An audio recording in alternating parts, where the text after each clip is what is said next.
एक ऐसा दिन है जो दो महापुरुषों को याद दिलाता है। स्वामी श्रद्धानंद जिनका जन्म तो पहले हुआ, लेकिन आज के दिन उनका निर्वाण हुआ। उनका इतिहास मैं आपको बताऊंगा। और चौधरी चरण सिंह, जो ऐसे प्रधानमंत्री बने जिन्होंने कभी संसद में जाकर पैर ही नहीं रखा, आर्य सिद्धांतों के मूल्यों की रक्षा के लिए उनका आज जन्मदिन है। उससे पूर्व में आप सब लोगों के निवेदन कर देना चाहता हूं कि इस क्षेत्र के एक बहुत बड़े गुरु गोविंद हुए हैं।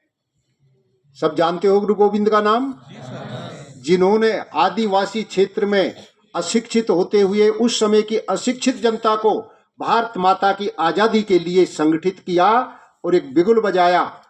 और मानगढ़ धाम में जो भारत का आजादी के लिए सबसे बड़ा बलिदान हुआ, 1500 लोगों का एक दिन में बलिदान हुआ। ऐसे गुरु गोविंद को मैं कोटि कोटि नमन करता हूं, जो आपके ही यहाँ के श्रद्धा के पात्र हैं। मामा बालेश्वर, उन्होंने भी आपके क्षेत्र में अनेक प्रकार की जो सामाजिक बुराइयां थी उनको दूर करने के लिए कार्य किया।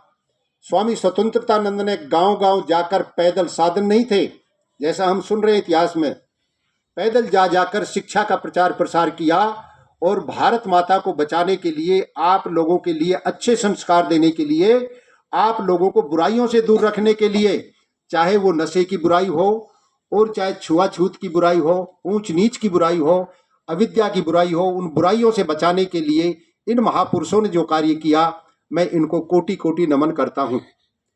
आपके माँ भारती विद्यालय के अंदर विराजमान सभी आचार्य, उपाचार्य और इस प्रांगण में विराजमान सभी ब्रह्मचारी और ब्रह्मचारिणियों, अभी आप ओम प्रकाश आर्य के भजन सुन रहे थे। पूरे क्षेत्र में, पूरे राजस्थान में और एमपी के कुछ क्षेत्रों में पिछले कई वर्षों से मिलकर यह हमारा सामूहिक कार्यक्रम चलता है। और विशेषकर विद्यालयों में जाते हैं, कॉलेजों में जाते हैं। क्यों जाते हैं?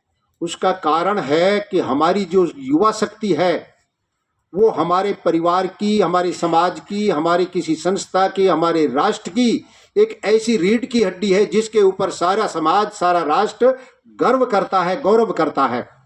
इसलिए हम आपके बीच में आते हैं और तैयार करते हैं आप लोगों को अपनी सनातन संस्कृति के लिए, अपने सनातन वैदिक धर्म के लिए।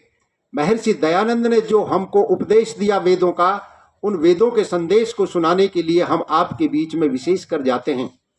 आए विचार करें महान उन क्रांतिकारियों का, जिन्होंने अपने देश की आजादी के लिए हंसते हंसते अपने गले में फांसी का फंदा लटकाना तो स्वीकार किया, लेकिन अन्याय के सामने झुकना स्वीकार नहीं किया। उसमें 7,32,680 लोगों ने बलिदान दिया। ये तो रिकॉर्डेड है। और ऐसे रास्ते चलते अंग्रेज और अंग्रेजों की सेनाएं और ये राजा महाराजा और ये जागीरदारों के लोगों ने कितने